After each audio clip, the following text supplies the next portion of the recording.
Alright guys, so it's Saturday after Midwest Drags. We've got the Trino up in the air. We're going to pull it out, do the autopsy, see the carnage, so this should be fun. Here's the drain plug. I changed the fluid at Atco, so made 2 passes at Atco and then drove it over to Cecil. Oh yeah. Good stuff. Here's what a weekend drag and drive looks like. Just tools and junk everywhere. Still got the slicks and skinnies in the back. Shift is out. Drive shaft, exhaust is out. This is the best tool ever. It's my favorite one. You can take everything apart in about 3 seconds with this. All right, the T5's out. We'll crack it open, take a look, see what all the damage is. Fluid was horrible, obviously. 400 miles on bearings, what I believe the bearing's going, so we'll crack it open and see what happened. A lot of junk up here in the shifter. Just got this cracked open. That looks pretty good. Oof.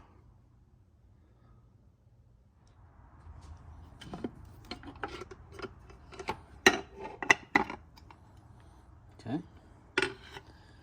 Shift forks are good. Nothing broken there. Pads look decent.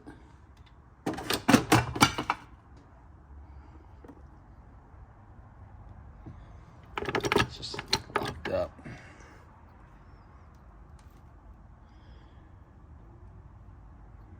Not seeing anything super obvious yet. Let me get the input off and see what that looks like. All right, I think I found my issue. If we go back to Memorial Day, I had lost third gear, the ability to downshift it, and I thought I just needed a synchro. So I opened it up and found first gear had broken, and I needed the synchro in third, so I put the first gear in, and trying to figure out what happened to first gear, I found the cluster really loose. So I shimmed it up, and it felt much better, but I think what happened is it pushed this bearing out of the case.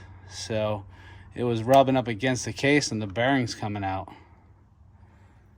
So I'm gonna get the gear train out and keep digging. If you've ever taken a T5 apart or watched the videos and you see people putting stuff under the 5th gear shift rail, I found this Lowe's mallet works perfect. You can lean it right on it and you can hammer on that roll pin and it works really good.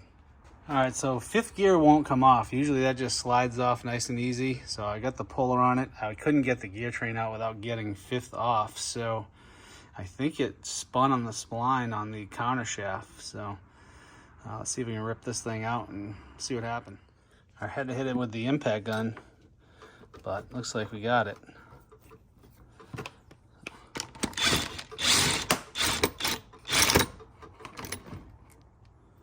A really rough groove here where 5th gear was on, and it really rough in the gear, so it was just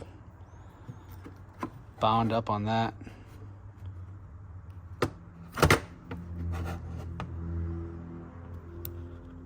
All right, get the main shaft out of the way. Oof. That is it right there. So the cluster gear went all the way back into the case. That bearing is kind of sticking out. So I wonder if the case just wore out. I don't think I over-shimmed it because it was still spinning pretty good. But maybe that was what caused it to be needing shim when I took it apart Memorial Day. And maybe what got first gear, maybe got it out of alignment a little bit and chipped that tooth. And then I shimmed it up and it just kept pushing the bearing out. So, let's see if we can save this, I don't know. So the cluster support bolts would not come out. I stripped 3 of them, 1 came out. I don't know if the heat or what got them in there so good. These things usually come out fairly easy, but they wouldn't, so I had to drill and get the easy out, so hopefully the other 2 come out easy. So yeah, confirmed we lost the cluster bearing here. All the needles fell out in the bottom there once I got the cluster support off.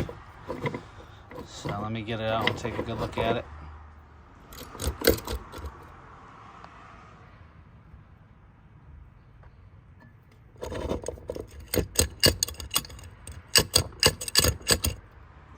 Yeah, so that's it. Confirmed it was the front countershaft bearing.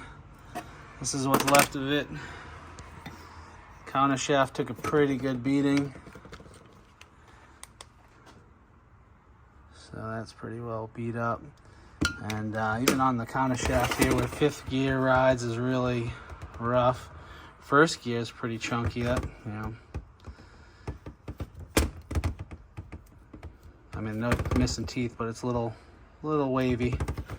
And then of course the case got really beat up where 4th gear on the countershaft was hitting. So a piece of the bearing welded to the countershaft. I don't know how I'm going to get that off.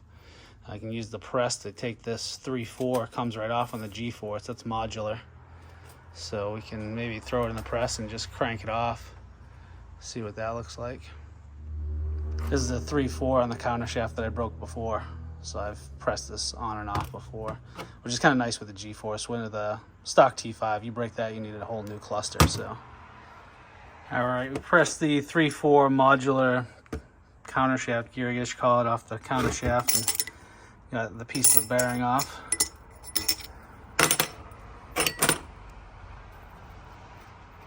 I don't know how that's supposed to be. It's got a little bit of a lip there, but that probably needs to be replaced anyways if I were to fix this trans.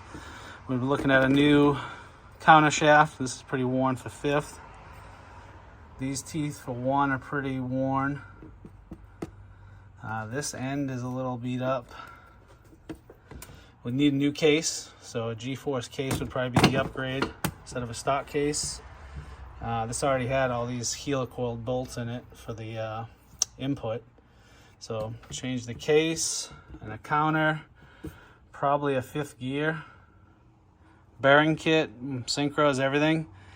Probably rebuild this thing for a little over $1,000. I'm just not sure if it's worth it. So that's going to conclude the T5 autopsy, and I have some decisions to make. I got to figure out what I want to go, TKX or fix this thing.